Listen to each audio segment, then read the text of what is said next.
Network.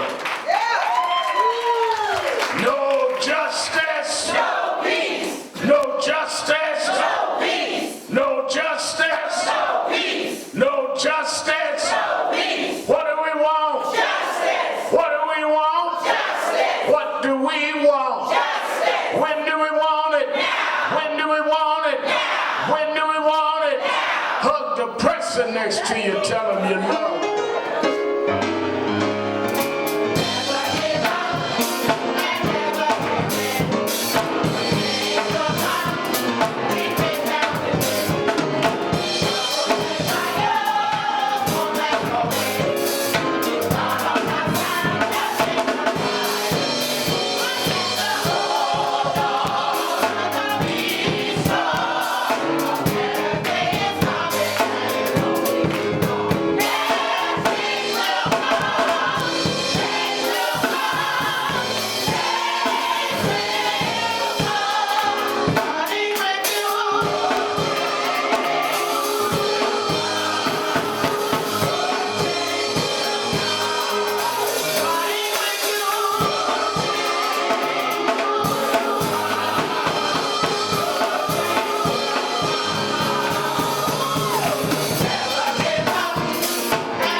National Action Network Change Choir, give them a big hand. Give them a big hand. Sunday, we're happy to be here another Saturday morning for the Saturday Action Rally, and for you that are here live at the House of Justice, 106 West 145th Street in the Village of Harlem. And for you that are listening live on 1190 WLIB AM in New York, we're happy to be with you another Saturday morning where the action is. Give a hand to our presider, Attorney Michael Hardy. And certainly to all of those that have participated, we're glad for the presence of one of our historic figures in the struggle, the Bishop Herbert Daughtry.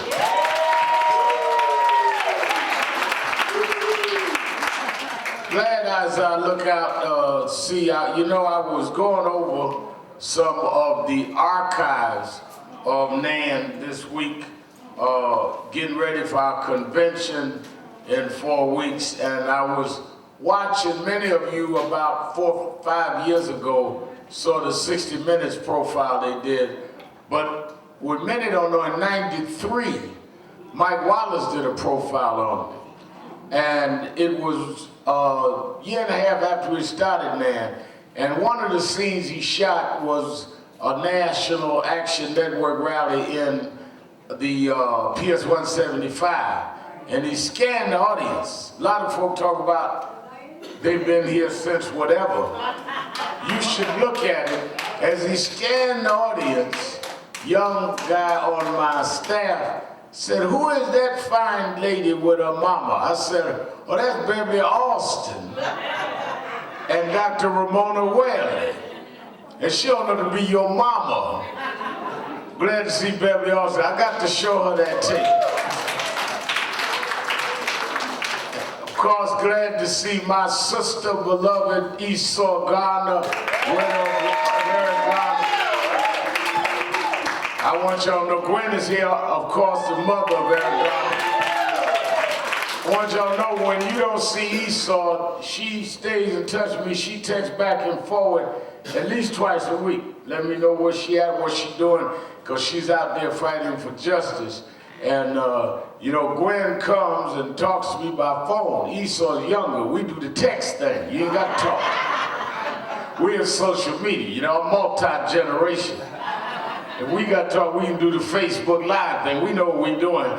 Me and Gwen, me and Esau, everybody, as long as we know how to communicate. You know, Brother Hardy's still on the flip phone and the rotary phone.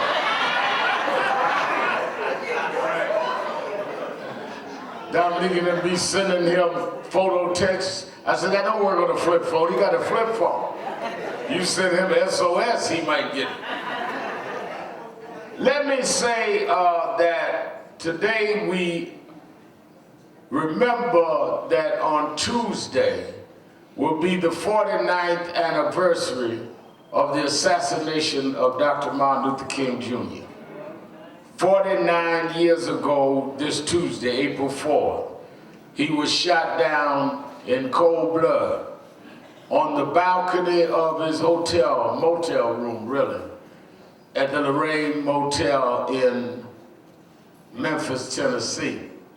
I was just looking and put on Instagram the photo of in 2008 when Barack Obama was running for president. In April of that year, we had moved our National Action Network convention to Memphis and wanted to be there that week. And at the exact date, April 4th, at 6:01 p.m., the exact date and time he was assassinated, his daughter, Elder Bernice King, his son, Dr. Martin Luther King III, and I stood in front of the door of that balcony and held a rally to commemorate what had happened to their father. And that's Nan has done and worked with that. So we have been committed in our founding, in our mission statement and incorporation to the principles of Dr. King. So we dedicate, of course, this morning to the legacy of Dr. King. I want to talk about the legacy of Dr. King and what it means and the state of his dream in this era of Donald Trump. So you that are in Radio Land, call somebody and tell them all this King talk. I want them to understand the legacy and the state of the dream in this era of Donald Trump. Let me say, before getting into my message, tomorrow morning on Politics Nation with Al Sharpton, 8 a.m. Eastern on MSNBC. I'm going to deal with a lot of these issues that are confronting this country that make a difference and it makes sense. A lot of us are watching the news like we're watching the stories. You know, I was growing up, my mother used to call it the stories. And they'd watch Guiding Light, As the World Turned. One life to live, all my children. And you would know growing up that mama's stories are coming on. So you got to shut up. Well, y'all watching TV like it's the stories. This ain't the stories, this is your life. Donald Trump is not acting. Well, he may be acting, but his actions affect us. So I want you to make sure you watch in the morning. There's some things happening that we're not talking about. This is the first election in Ferguson, Missouri. Everybody talked about Michael Brown 2 years ago. They're having an election this Tuesday in Ferguson, Missouri. And for the first time, a black councilwoman, a black, is running against the mayor, who was the mayor when Michael Brown was killed. I'm gonna have her on in the morning. You haven't seen her. We're going to talk, of course, about the Supreme Court and other things, and certainly this mess with Russia. But I want to talk about other things that you won't see. Last week, I had on about a man that died in a Florida jail because they put him in the shower, turned the heat up, and left him in there for 2 hours. And it was so overheated till you could peel the skin off him. We did this on the show last Sunday morning, and the coroner said he died of bad health. So these are the kinds of reasons that I want y'all to have people and yourselves watching Politics Nation. Let me also repeat, as has said by Reverend McCall, that tomorrow's interfaith rally and service at Riverside Church has been postponed with the budget fight in Albany, and they're not being certain of the governor and others, and some of us are going to be dealing with raise the age. We'd rather postpone it than play a guessing game to see if they get it done tonight. We will be doing it, but we will not be doing it at Riverside tomorrow with Governor Cuomo and others. I also want to, as I said 2 weeks ago, extend our condolences to the family of Mrs. Leola Maddox, First Lady of the United African Movement, and I understand she'll be funeralized this week. Of course, I'm on the road with, of course, the Dr. King anniversary. We'll be going in Ohio Monday and Tuesday. We're our chapter, they're doing a big thing they're doing, and I will make sure the Attorney Michael Hardy and our chapter in Atlanta will represent us at the funeral as we bid our thanks and gratitude to Mrs. Leola Maddox for what she's done in the community. We don't all have to agree on tactics or strategy, but we should respect each other's service.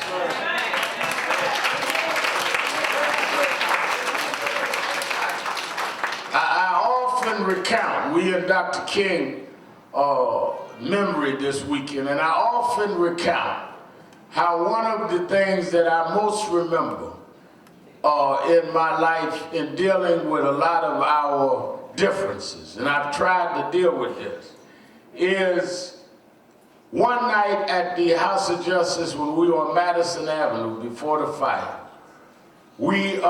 Stokely Carmichael, who is renamed Kwame Ture, had come, and we sat in my office. And he said, you know, Al, I know that I don't come out of the King tradition.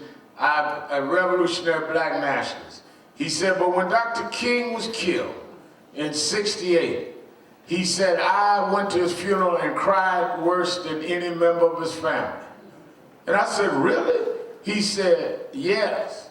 I said, well, why was that? He said, I remember when we were doing the Meredith March Against Fear, and we had started among the SNCC crowd, yelling Black Power. We decided we were going to go to the march, because Dr. King was leading it, yell Black Power, because we knew that he would draw the national media and this would launch the slogan to make it popular. And we went and disrupted it, did that, and Dr. King and them were yelling freedom now, we were yelling Black Power, and it took off. I said, really? And he said, and we were saying King was the old God and was the establishment, and we were the new God and all of that.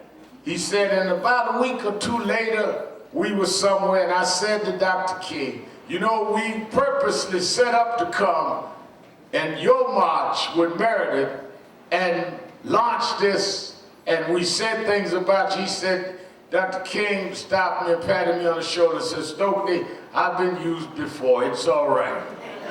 He said, and when I sat at the funeral, I remember all of the vicious things that we had said, the names we called, and we were sincere. We disagreed with him.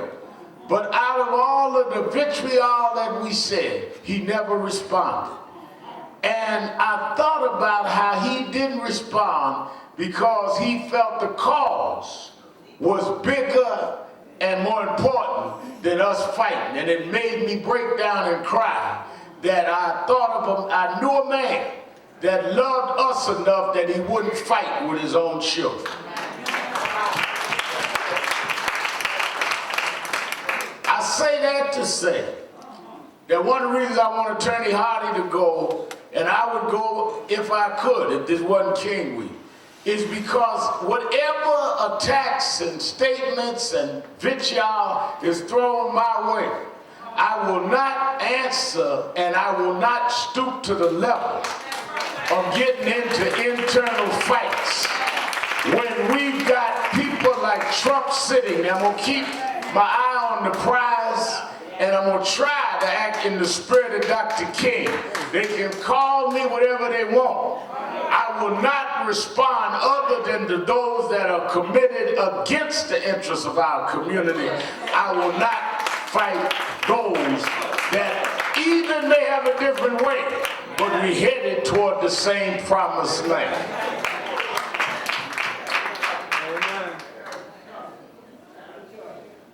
In that spirit, the National Action Network Convention, April 26th through the 29th. The idea of this convention this year is to convene people that believe in change and believe in moving to justice, to come together with some of the best minds and leaders and activists in the country to plan how we're going to deal with everything in the Trump era, from criminal justice, under that mass incarceration and police reform, to health care, to education, to how we deal with youth organizing, how we deal with gender inequality and women organizing, across the board, our public elections. And we have everyone coming from Dr. Michael Eric Dyson, and he's going to be dealing with the public intellectuals, as well as Dr. Aubrey Hendricks and others on that panel, Dr. Mary Frances Berry. We will open up that Wednesday morning, 9 sharp, the 26th. Former Attorney General Eric Holder will speak. Behind him, Tom Perez, the new chairman of the Democratic National Committee, and different mayors and others.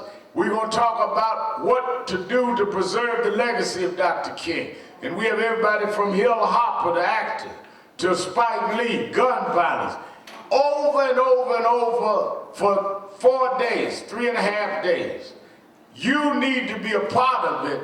Our conventions are free.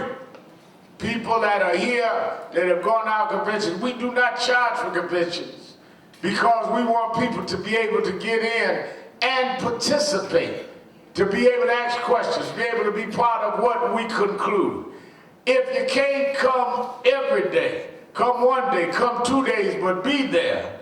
In order to pre-register, to get a guaranteed seat, go to 877-626-4651, 1-877-626-4651, or go online to www.nationalactionnetwork.net, www.nationalactionnetwork.net, and pre-register right now.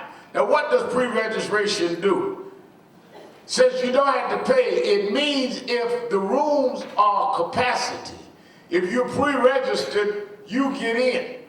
If you're not, then you're the ones in the hall in my non-pre-registration crowd.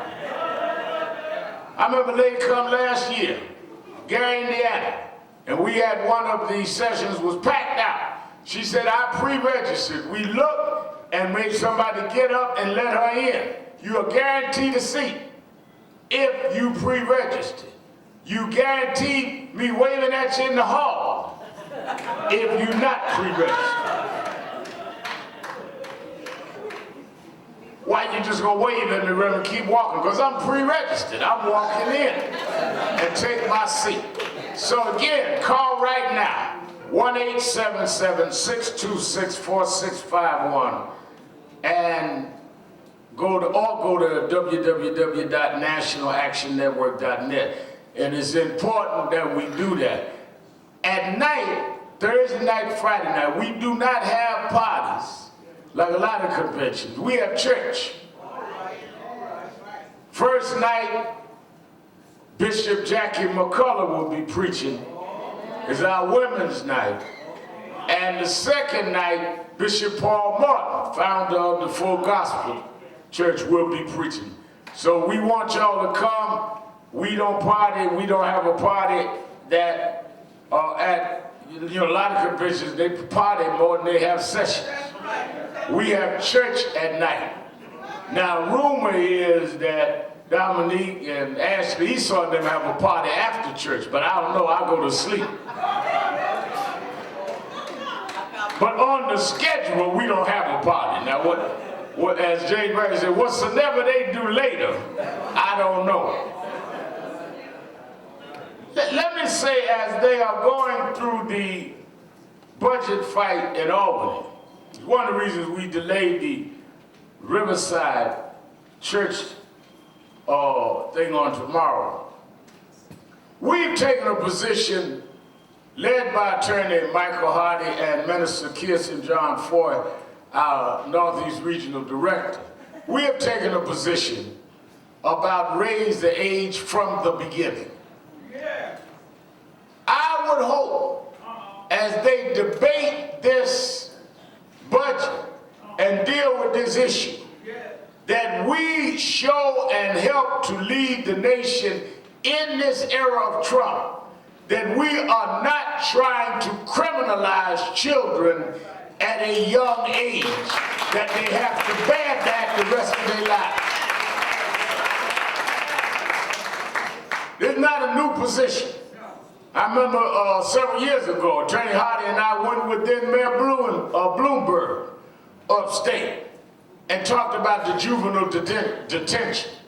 And I'm glad to see that many are on it now, as Attorney Hardy's been dealing with the governor and the speaker and Minister John Kirsten Ford, dealing with a lot of our elected officials. But I strongly and unequivocally urge them to deal with raise the age and pass that in this budget season. Right now, that is one of the things that we should be determined to see done. And those that stand in the way, we ought to remember them on election day when they come back home. I want to be real clear about that. Secondly, I am very glad many of you know that Khalif Browder, whose story is the young man that died in Rikers Island, and his brother spoke here. And we dealt with that issue of Rikers Island. I remember that for the last 2 years, Judge Lipman, who is the former state chief judge, who has the commission on that, spoke at our convention. And we've said from the beginning that Rikers should be dealt with because it is abusive and there is no control. I remember the correction officers got mad and said, y'all don't hear the other side. So I let them come here and give the other side. And we heard the other side. And I still said, but there is no excuse for the brutality going on. We don't support guards being hurt, but we do not support abuse. And right after they had come here, we went and toured Rikers with Jennifer Jones Austin. I'm glad, as I've had meetings over the last month, Judge Lipman came to our office and met with Attorney Hardy and I, and about 3 weeks ago, and I had breakfast with the Speaker of the City Council, and all of us have been talking to the mayor, and he has finally come out yesterday saying they need to close Rikers Island, and I applaud him for saying that. I applaud a lot of the activist groups that have been keeping this issue alive. I support Judge Lippman in this. But now, the devil's in the details. Close it when, and then build the alternative structures where, and what y'all gonna do with that island. Am I right, Bishop Doctor? See, I come out of breadbasket orientation, Dr. King. Every step forward is good, but you still gotta watch where the next step goes. Close it, boom, all right. Now what? What are we gonna do with the inmates? Well, I'm a councilman and I'm for closing it, but don't bring a jail in my district.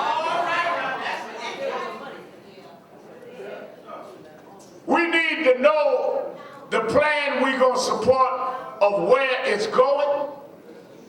Lippman is saying let's build 5 jails, 1 in each borough, and connect it to the courts. Buildings downtown each borough so nobody can say it's in their neighborhood. There's a lot of things we are reviewing. Then what's going to happen to the island? Some are saying put the waste dump there. Others are saying expand LaGuardia Airport to have other runways there, have a Conrail Connect. I said, okay, fine. All that we look at. But, I said this to the governor and the mayor, if y'all do that, before y'all get there and before NAN can support, I got to ask a couple of questions. If y'all gonna build 5 jails, how many blacks are gonna get part of those contracts? We don't want to be in the jail and not on the job. How y'all gonna cut up these contracts? Who's gonna do the bonding and the finance? Hello? If y'all gonna put a runways, 2 or 3 more runways for LaGuardia, Mr. Governor, and a Conrail, who gonna have those contracts? Don't rush so fast. Y'all want them to close right because y'all gonna close them, and now we gonna do this and spend $10 billion with my cousin. No. We are the majority of folk locked up. We gonna be the majority of folks that build up.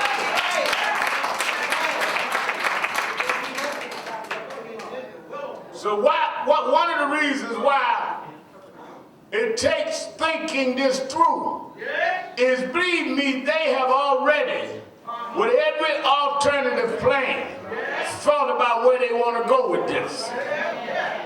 Well, I know how I can get this guy on because I can make sure they get this, they get that. We've got to send grown folk in the room to protect our interests.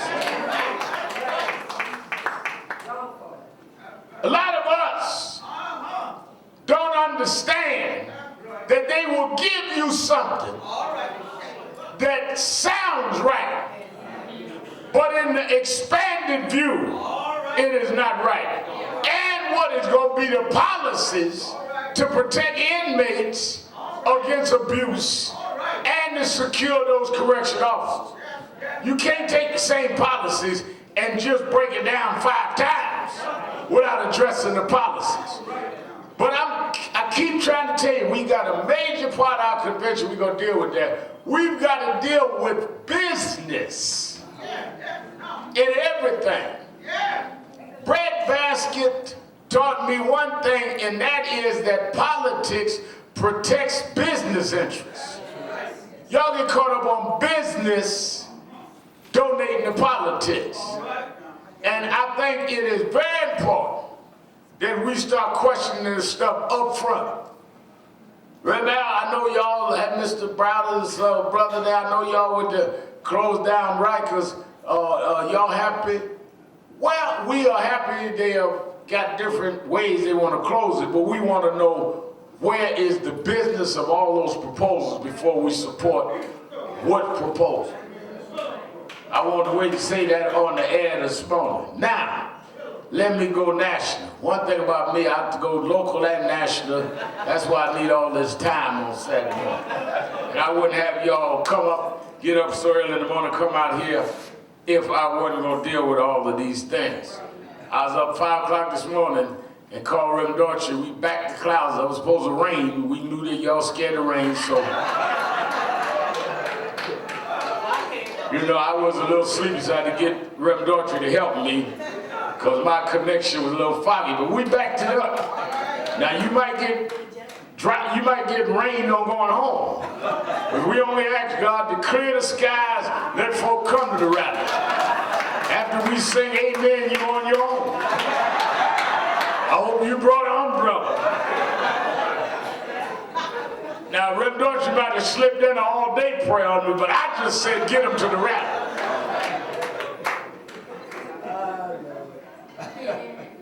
This week, they are voting on the nominee to the Supreme Court that President Trump has given Judge Gorsuch. First of all, he is not being nominated to take Justice Antonin Scalia's seat. He's being nominated to take Justice Garland's seat. Right. Right. Don't forget that a sitting president named Barack Obama had nominated over a year ago Justice Merle Garland to take that seat, and they wouldn't even give him a hearing. And they said we will wait until after the election. Many of us protested that then. Some said, don't worry about it. Hillary will just renominate him. And Hillary didn't win.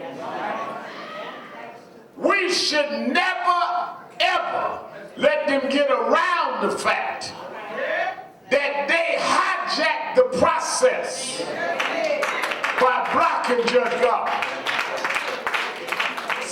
Now say that to set up this context. They supposed to get 60 votes in the Senate in order to confirm a justice. That has been the Senate rules. That has been the Senate tradition. The last minute Supreme Court justices had to get 60 votes. They are now saying that if the Democrats filibuster and will not get to 60 votes, they need 8 Democratic votes to go their way to get to 60. And they just lost 1 Republican vote. 2 Democrats have gone with them. They still 8 short. If they can't get those 8 Democrats, they're talking about using the nuclear option. A lot of y'all here that don't know what it means. Nuclear option means that they will change the rules and just get 51 the majority. That's what the nuclear option means. I know some don't know because I called my cousin in Alabama and he said they talking about blowing up the Senate. I said, what are you talking about? He said they're going to use the nuclear option. I said, no, they ain't blowing it up. Let me explain what that means. He thought they had nuclear weapons in the Senate. But at least my cousin tell me, some of y'all don't know and don't say nothing. What's in the world is don't know and act like you know something you don't know. I am proud to say what I don't know, so somebody can tell me. I go into Mr. Hardy's office every day because I don't know. That's why I'm not in jail. If I was sitting around guessing about the law, we'd be having this rally at Rikers rather than closing Rikers. You don't be so proud you can't check with somebody that don't know. It's like some preachers get up preaching stuff with all kind of biblical references that don't even make sense. Don't know. I mean, when I was a little boy, God got up, my text will be found in St. Lord. And I said,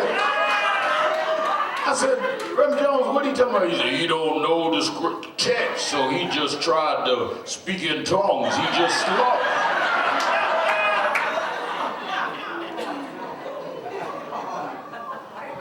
The nuclear option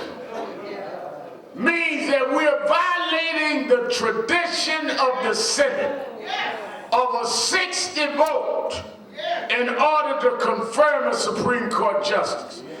If they do that, they have not only undermined the selection process and undermined the credibility and stature of the Senate, they have shown that they will break any rule, from what they did to Justice Garland to a nuclear option to try and see Gorsuch. And no Democrat should in any way facilitate their doing that. If Gorsuch, if I were Gorsuch, I wouldn't want to be the only one sitting on the bench that couldn't get 60 votes to get there. Everybody else up there got 60 votes or more.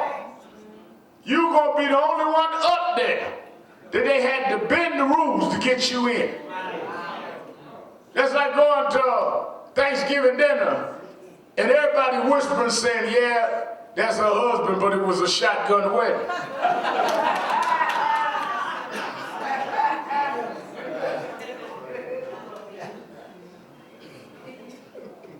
Stephen Marshall kind of young, so hard to tell him after what shotgun wedding mean. That's live for your time. I hope that we monitor this, because let me tell you something. The implications of this vote is not just politics. That's why I started by telling y'all ain't watching the stories. This ain't reality TV, this is real. If they stack the Supreme Court, the last time they had a vote on affirmative action, the Texas case, they said race can be a factor but not the factor. If they get 2 more votes on the court, Gorsuch is one of them, they can say race can't be a factor at all, which will kill affirmative action, kill diversity programs. Many of you are working where you're working now because they have to answer how many blacks, how many Latinos, how many Asians are working there. If race does not become a factor, it will be unconstitutional for them to even ask about who from different groups are working.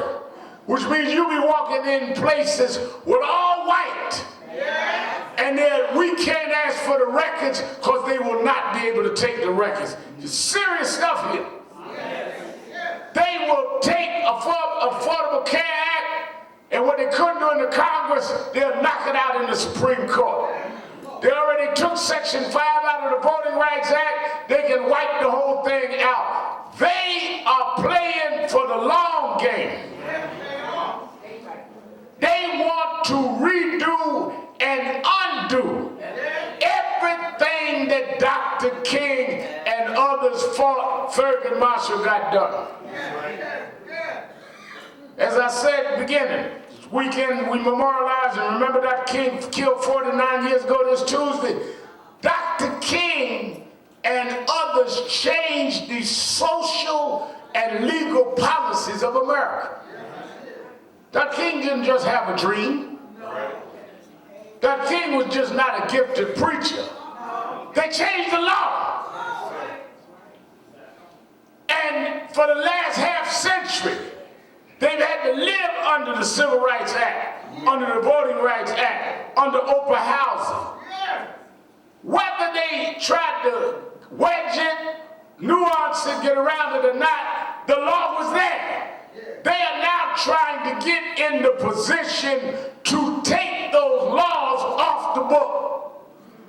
That's why our convention is important. And that's why the fight is important. We stand to lose every game and reduce Dr. King to a statue on the Potomac River that people will walk by one day and say, in those days, there was a dream and they changed some laws. It lasted half a century, but they turned it around. We cannot sit by and let that happen.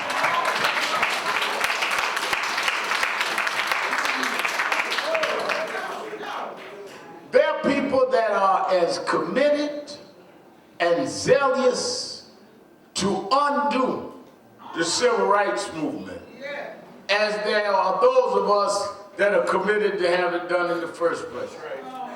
Tell you something. You have some ideologues in the White House who believe in states' rights and who believe in the rich ought to be richer and the poor don't have the merit to make money. It's your fault you poor. They use government money to give all kinds of props for business. But if you ask for government money for a single woman with 3 kids that can't get a job, she's a beggar. They intend to make that the law. And if we sit by and don't fight, they will change everything we're used to and need to continue to build on. That's why I ain't getting in all these fights. Yeah, I can call names good as anybody. I come out of Brownsville. I got some names y'all ain't heard. I got names in the middle of cussing you out. I got in between adjectives I can cuss you out. I ain't no punk, but there's stuff that's more important than getting in these little fights and calling each other names to make yourself feel like a macho. If you're a man or a woman, you stand up and put your big boy and big girl pants on and fight the real enemy.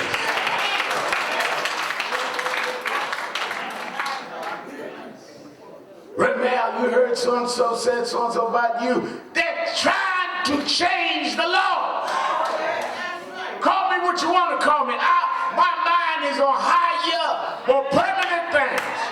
I do not want history to write that in my time, I was so busy out in the backyard, in the hood, fighting you when I should have been fighting to preserve what Dr. King and Thurgood Marshall, Nathaniel Hamels, and others handed us.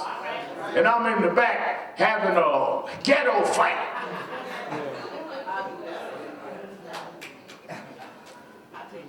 Now, Esau said she took the ghetto fights. She held it forward. Now, in that spirit, I watched yesterday. They brought an ex-agent to the Senate who testified, named Watts. He said something very interesting. He said that on this Russian hacking thing, he said, I don't have direct evidence either way. He said, but I could tell you something that we have found out when I was there. He said that the Russians' objective was not just an election. He said they not only hacked Mrs. Clinton and was trying to help Trump there, they hacked Ted Cruz during the primaries because they always wanted Trump.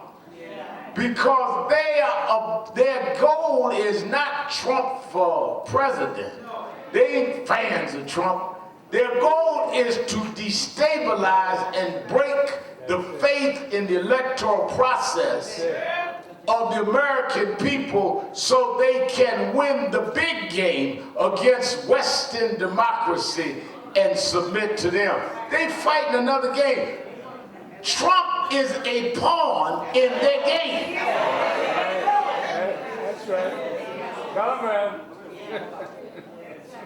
You can tell Trump don't know what's going on. And when you got a guy go to the White House, say he met with somebody, they gave some classified information.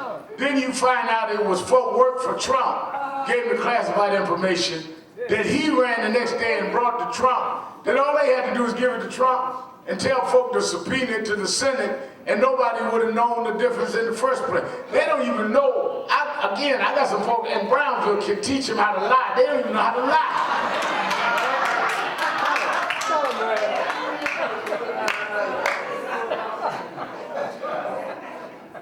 My sister and I could tell my mother a better story than that.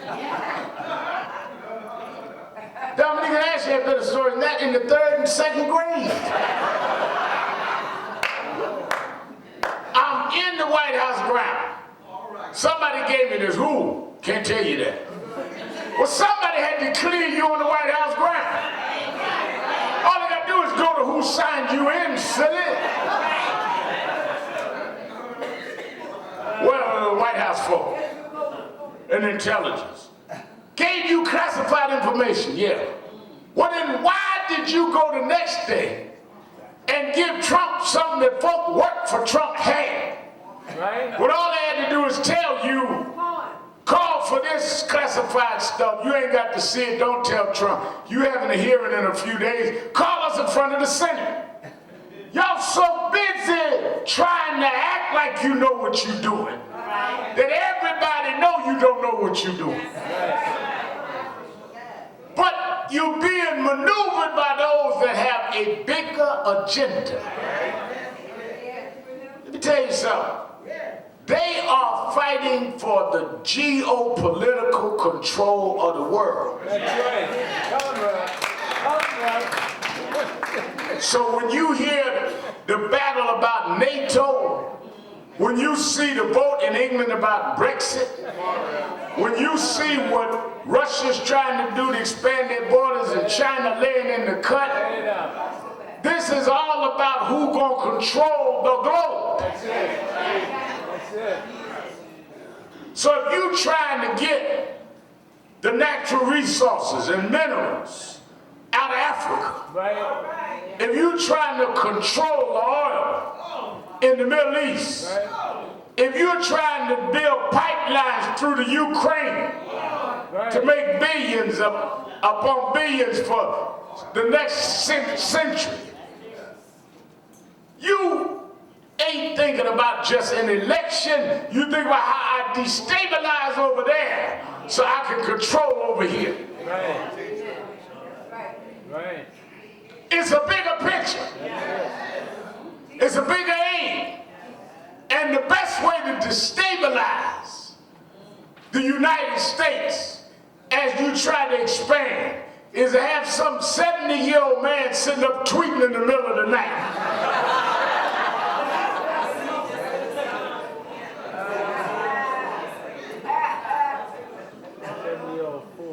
You just look at the landscape and say, put him in there. And if we can hold him in there 4 years, we may be able to control everything. He don't believe in climate change. That's right. When it's 30 degrees on April 1st.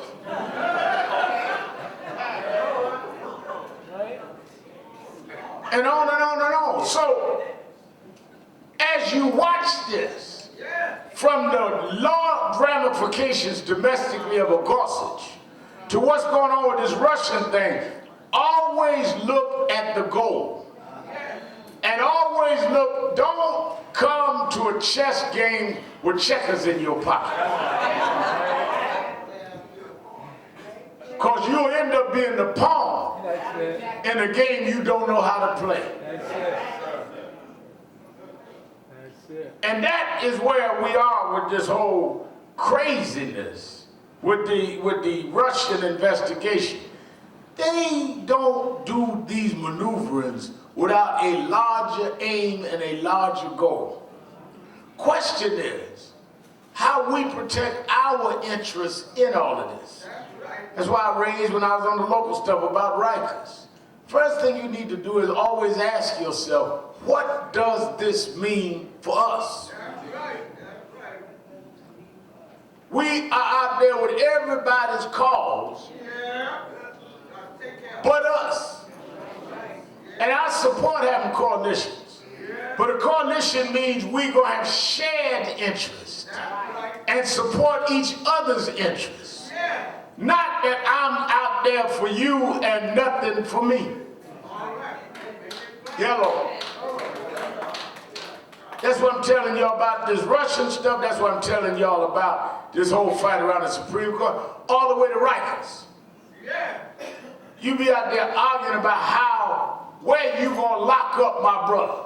Wait a minute, I got more interest. I'm not just a criminal. I'm a developer. I'm a businessman. I'm a construction owner. Why do you put me on the inmate side of the argument? Because there's a way of, again, delegating all of us to being criminalized. Watch, you're going to get some backlash. Why Sharpton talking about where the contracts and the jobs are going? Because don't just put me on the criminal inmate side of the argument. That is front and center how they're going to be treated. But I also want to have some of them contracts so there can be some training programs so that their younger brothers and all will not be incarcerated. And when they come out, they can work somewhere. Hello. The magic part of this, let me go into Dr. King. Dr. King was killed 49 years ago Tuesday. First of all, if you allow the wrong people to just tell you the story, you had a wrong story. When they went to Washington in 1963 for the March on Washington, and it is recorded in the annals of history about Martin Luther King making a speech, I have a dream. That is a distortion of history.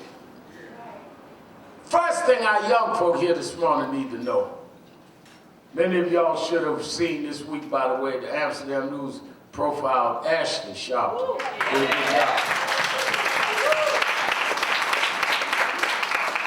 And they talked a lot about her work with Huddle, with our President Dominique Johnson. So I just enjoy how Dominique Johnson looks at Ashley and Dominique and says the old guard in Huddle need to sit down and let the young folk in Huddle. I'm so happy that they get called old guard. I'm going to buy you a microphone for the convention. But these young folk need to know. August 28, 1963, they had the march, and we did the 50th anniversary and all that.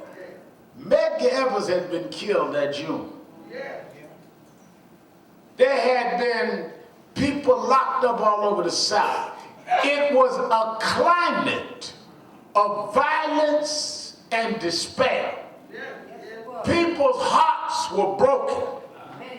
Dismay had set in that they shot and killed Medgar Evers in his own driveway just 2 months before the march. They had the Big Six, as they call it in civil rights. One of the Big Six was the head of Corps, James Farmer. He was in jail in Louisiana and couldn't even make the march. Everybody think everybody just went to Washington to have this big, great day. They went with their hearts broken. They went with their friends in jail. They went with everything in a level of desperation and despair. That's why they said we got to bring this to Washington. The nationalists attacked the march. Hello? Said it's a circus. Said, why y'all going to beg the man? Under all of that stress, being attacked by his own and threatened by whites, Dr. King and them went to Washington. First thing, you need to read the speech. He did not come to Washington to be poetic. He came and talked about America has written a check to blacks that have bounced in the banks of justice, marked insufficient funds. And he talked about how blacks were not allowed to vote. He talked about police. He talked about no respect for our lives. He laid out the climate that we were living in. If you watch the tape as he was winding down, let me tell you something. They had the meeting going over the program. They said only give Martin 8 minutes. because he'll steal the show, and put him in the late afternoon. Thought people would be gone and people would turn around leaving, and Mahalia Jackson got up and sang. And when they heard Mahalia sing, they turned around and come back, and that's when Dr. King got up to speak. They wouldn't let Adam Clayton Powell speak. Adam Clayton Powell was not on the program because they afraid he'd take it. They wanted it a certain way. So Dr. King, when he finally got up in the afternoon and spoke, I'm telling y'all the real deal. Why am I telling y'all this? Because when y'all hear all this infight now between groups, that ain't new. Yeah, When you hear people argue about Wall like Nan and Sharpton, that ain't new. They like Dr. King. that's right. They like Malcolm. That's right. You barely had more people in Brownies for Malcolm and Audubon you got in now. That's right. Everybody in Harlem wasn't at a Malcolm rally. That's right. Come on, Rev. Come on, Rev. When Malcolm was alive, when Martin was alive, we had this, we had that. You wasn't with neither one of them. Come on, Rev. Negroes tell me, I wish we had Martin back. Why? You called him a sellout when he was here. Come on,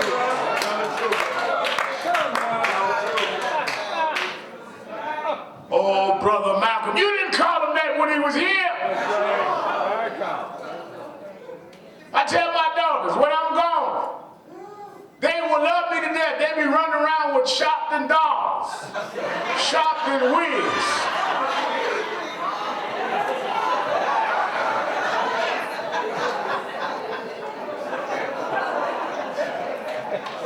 We love dead leaders. Why? Because they can't ask you to do nothing. That leader can't call you to the rally. That leader can't tell you, let's go vote in mass. That leaders cannot challenge you. Quit being a vulture, hanging out around the dead. Learn from the dead and preserve what they died for.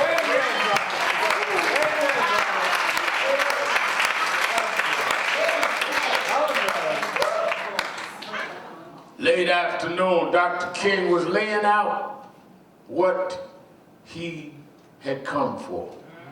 Now, part of the legacy you got to understand of Dr. King. First of all, he broke various social norms. He was the son of one of the most prominent black preachers in the Baptist church. His daddy was a major figure in the National Baptist Convention. His father-in-law had been the presiding elder of that district. His wife, his father's wife, his mother, had been raised to be a first lady of a silk stocking church. They had a church that was well respected. They sent him to Morehouse, which was one of the prominent schools. They had the Ivy League schools that blacks couldn't go to in the 50s. And then they had the Ebony League schools, the top black schools, Howard and Morehouse. And I think Fisk would be in there. They sent him to Morehouse, and he went from Morehouse to Boston University, got a PhD. He had learned, after he had gone to seminary, at Crowther Theological Seminary in Pennsylvania. I want y'all to understand this. Because a lot of y'all that get these big jobs and know your educational background, act like you the first one wouldn't have. Dr. King had a PhD from Boston University when blacks couldn't go to them kind of school. Dr. King had a theology degree from Crowther. And that wasn't no mail-in degree. He met Coretta Scott King, Coretta Scott, who was from Alabama, Marion, Alabama, in Boston. She was a concerto singer, going to school to sing opera. Despite their pedigree and their background. They did one, I'm talking about the legacy now. They did one thing that a lot of preachers and educated blacks won't do today. They said we're going first back to the South, where we come from, and help our people. That's the first thing that's different. Folk got all these Dr. King pictures up and don't have no time for the people they come from. First thing King did with his PhD is go to Montgomery, Alabama. Didn't go to his daddy's church. Didn't go to a big city. Went to Montgomery. And he ran into his greatness because he followed an humble path of service. Suppose Martin Luther King never went to Montgomery. If Rosa Parks had sat in the front of the bus, somebody else would have led that movement. Sometimes you run away from your greatness because you're looking for something in the eyes of man rather than following the pull of God to guide you into your own destiny. Man tell you that ain't big enough. God tell you I'm getting ready to bust something bigger than you could ever imagine. Why go to Montgomery, Martin? Your daddy's a big preacher in Atlanta. Why go to Montgomery? They don't know opera singing down there, Coretta. You spend all this time in college. You spend all this time in school. I'm going to serve people. And in their service, they got caught up in Montgomery in the bus boycott. And the rest was history. He took all of that to the steps of Lincoln Memorial. And as he laid out our suffering, as he laid out our conditions, as he laid out our dismay, as he got ready to end the speech, you could hear audibly if you listen to the tape. Mahalia said, "Tell him about that dream, Martin." And I never understood why she did that until Y.T. Walker, who was Dr. King's executive director during the march, said to me that when Dr. King started talking about the dream, he got angry. Because he said we'd heard him do that 16 times. He said, "What Martin doing? We needed new lines. Why is he talking about that?" And I understood then that Mahalia had heard him talk about the dream before. But the reason she told them to talk about the dream is the difference between King and other ministers at that time. And the difference between King and the other civil rights leaders is he understood that you had the responsibility to speak truth to power and to tell what's going on, but that doesn't end your responsibility. You also have to, in faith, give people the hope that despite the darkness of the hour, we can still dream. I'm not going to leave y'all with Medgar just got killed. I'm not going to leave y'all with Jade Farmers in jail. I'm not going to leave you with times are bad. As bad as it is, we still have a dream. To give hope to people in despair is the job of those of us in this tradition. Don't just beat me down without telling me how to get up. Don't tell me what I'm not without telling me who I am. That's why these preachers that preach personal sanctification but don't preach public change.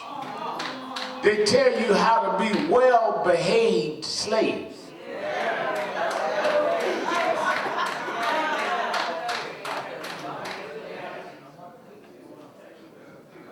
Pay your bills, make money, go to school, keep your family together. All that's right. You should do all of that. But don't end there. No, I don't get into politics. I don't get into social justice. I tell people to live right. But somewhere Dr. King read, somewhere I followed in his tradition, that Paul said we wrestle not with just flesh and blood. Personal salvation is flesh and blood. Personal salvation means don't cheat on your wife. That's flesh and blood. Personal salvation means pay your bills. That's flesh and blood. Paul said we wrestle not against flesh and blood. You pass that flesh and blood test. You saved, sanctified, going to heaven tomorrow morning, speaking unknown tongue. Don't cheat on your wife or your husband. Pay your bill. You done won that match. But what about principalities? What about wickedness in high places? That ain't got nothing to do with do you cheat. Principalities that'll take health care from folk that can't afford to be insured. Wickedness in high places that'll cut the education budget and send children into a life spiral with the prison pipeline because they don't have an equal opportunity and a shot at doing nothing. That's what Paul said we got to fight. And that's what Dr. King came on. But sometimes you got to make folk uncomfortable to do that. Sometimes you go along to get along. I refuse to be an entertainment preacher. To get up and make you feel good. Come in and hey, praise Him. Jump up and down. Repeat after me. We made it. Hey, ho! This church.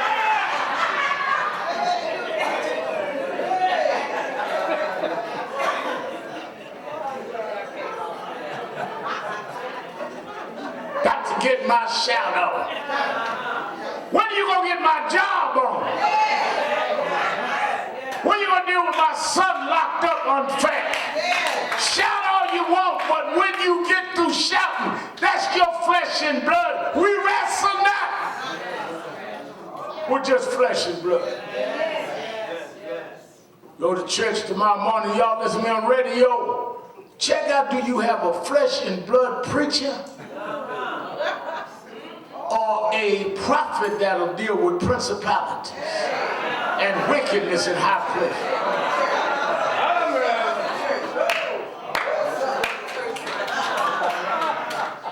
When you get up and say, repeat after me, wave your hand. Or when you go to club tonight, they'll say, put your hands in the air, just don't care.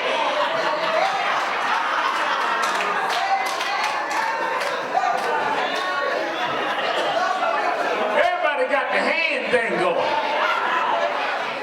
But what about standing up and calling the wicked wicked?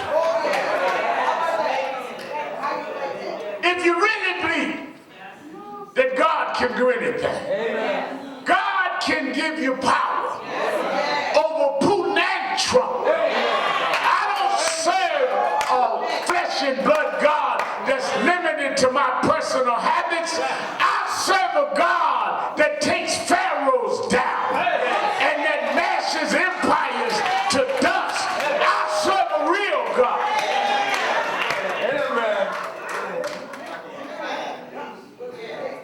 And I serve someone that'll break habits.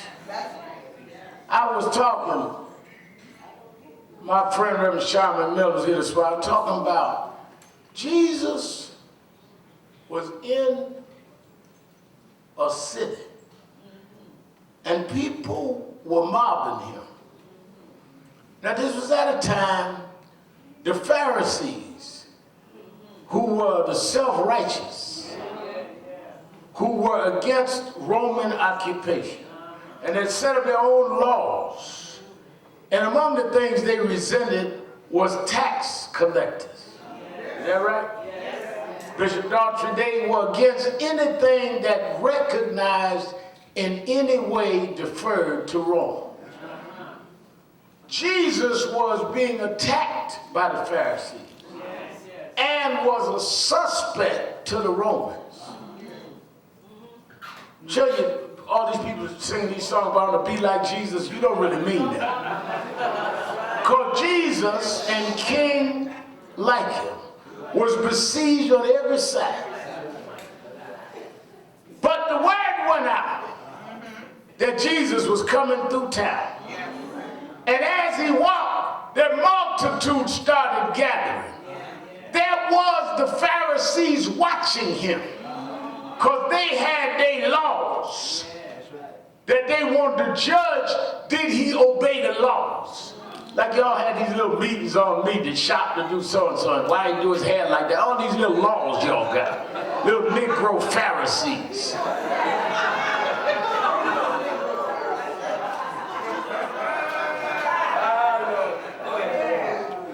Then you had the Roman occupiers watching him. Was he going to disturb the order? The Bible said that there was a man in the crowd who was a tax collector, who the Pharisees didn't like because he worked as a tax collector for the Romans. His name is Zacchaeus. And he was a little guy in stature, meaning he was short. And he went up on the sycamore tree so he could see Jesus, hiding in the tree because of his occupation, hiding in the tree because of his shortness. Jesus, having the boldness and confidence of his deity, didn't worry about offending the Pharisees and didn't worry about what the Romans would say. He looked up at the little man in the tree and said, "Come on down here, Zacchaeus." Called him off his tree, said, "I'm going to dine with you." Broke cultural and political protocol. Sometimes you got to step into the unacceptable zone because you already been accepted by the God that gave you life. Sometimes you got to let Jesus call you off your hiding place. Some of y'all hiding on the tree because somebody told you you too short. Somebody told you that you weren't educated enough. Somebody told you you're not accepted. You hiding in your tree. But I'm telling you this morning that when he calls you, you got to come down off your tree. They said, "Sharpton, you didn't get a seminary degree. Sharpton, you ain't refined enough. Sharpton, you done fought controversial cases. Sharpton, this and that in your background." But Jesus told me, "Sharpton, come on down. I know you ain't as tall as them. Come on down. I know you don't have the refinement they got, but come on down. I'm going to eat at your house. I'm not going to the tall, refined, proper Negro's house. I'm going to dine with you, because if you will sup with me, I will sup with you." I serve a God. I follow a man named Martin King that broke through walls and liberated me. Stand up, black man. He's calling you off your tree. Stand up, black woman. He's calling you through your walls. We can beat Trump. We can beat them that are against us. Get off your tree. Come off your hiding place. It's time to hear the Savior's call. Every